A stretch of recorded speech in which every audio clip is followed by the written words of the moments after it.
ఎందుకు అని కనపడే వాటినే మనం అనుభవిద్దామని రకరకాల పాపములు దేవుడు కనపడకపోయే తలకే మానవులైనటువంటి వారు రకరకాల పాపములు చేస్తూ ఉన్నారు. ఈ పాపములు చేస్తున్నటువంటి మానవులు దేవుడు కనపడలేదులే, మన దేవుడు తీర్పు తీర్చలే అని రకరకాలుగా వారిష్టానుసారమైనటువంటి జీవితం జీవిస్తూ, వారిష్టానుసారమైన బ్రతుకులు బ్రతుకుతూ, వారిష్టానుసారమైనటువంటి పాపములు చేస్తూ జీవిస్తూ ఉన్నాడు. యేసుక్రీస్తు ప్రభు వారు ఆయన కుమారుడిగా మనకు అనుగ్రహింపబడక ముందు ఆ దేవాతి దేవుడిగా ఉన్నప్పుడు ఆయన ప్రణాళికని సిద్ధపరచుకున్నాడు.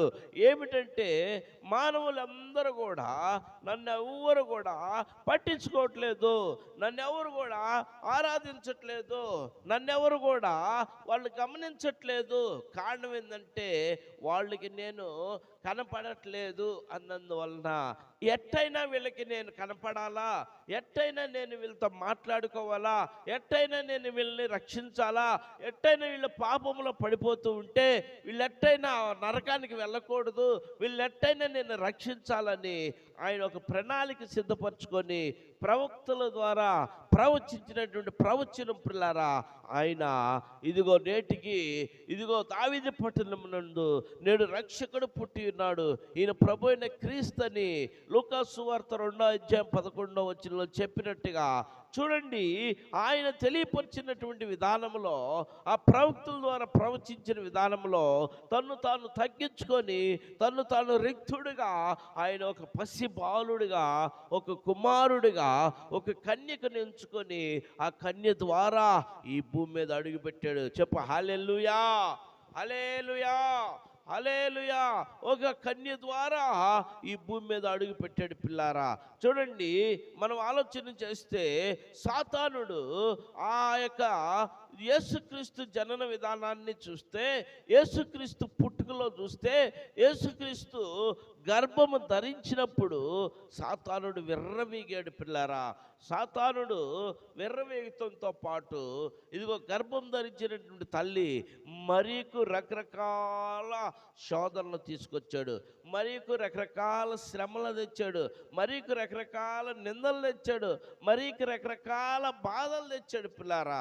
ఎంత బాధలు భరించి, ఎన్ని శ్రమలు భరించి, ఎన్ని కష్టాలు భరించినటువంటి మరియా పాపం ఓర్చుకుంటూనే ఉంది. కారణం ఏంటో తెలుసా? కారణం ఏంటో తెలుసా? లోకరక్షకుడు నా కడుపులో జన్మించబోతూ ఉన్నాడు.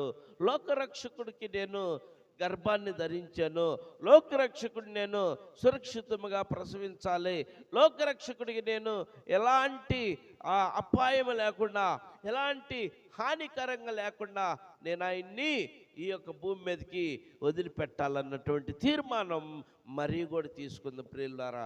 ఎందుకో తెలుసా? మరీకి దూత వచ్చి తెలియపరిచింది. దూత ఏం తెలియపరిచిందో తెలుసా? దయాప్రాప్తురాల నీకు శుభం, నువ్వు దేవుని వల్ల కృప పొందావు, దేవుని వల్ల నువ్వు కృప పొందావు గనక, దేవుడు నిన్ను ఏర్పరచుకున్నాడు గనక, దేవుడు నీకు పరిశుద్ధాత్మ ద్వారా నీ యొక్క గర్భంలో పుట్టబోతున్నాడు. ఆ పుట్టబోతున్నటువంటి పేరు, ఆ పుట్టబోతున్నటువంటి కుమారుడి పేరు యేసు అని పేరు పెడతావు. యేసు అంటే సర్వలోకానికి రక్షకుడు. ఈ రక్షకుడు నీ కడుపులో జన్మించబోతూ ఉన్నాడు అని చెప్పినప్పుడు ఆ మరియా ఆ శుభవచనం విని ఎంతో సంతోషం విని ఆ దూతతో తెలియపరిచినటువంటి మాట ఏందో తెలుసా? నేను పురుషుణ్ణి ఎరగలేదు కదయ్యా అంటే దేవుని యొక్క కృప నీ మీద ఆవరించింది అన్నాడు. హల్లెలూయా. దేవుని యొక్క కృప, ఆ కృపకి ఈరోజు నువ్వు పాత్రుడిగా, నువ్వు పాత్రురాలుగా జీవించాలా. నువ్వు నేను పాత్రురాలుగా జీవించాలా. ఆ మరియా ఆ యొక్క కృపకి పాత్రురాలుగా జీవించింది పిల్లారా. ఆ కృప ఆమె మీద ఆవరించినప్పుడు పాత్రురాలుగా జీవించింది. ఈరోజు నువ్వు ఎలా ఉన్నావు ఆలోచన చేయి. ఈరోజు నువ్వు ఎలా ఉండవు? కొద్దిగా నీకు అవకాశం దొరికితే,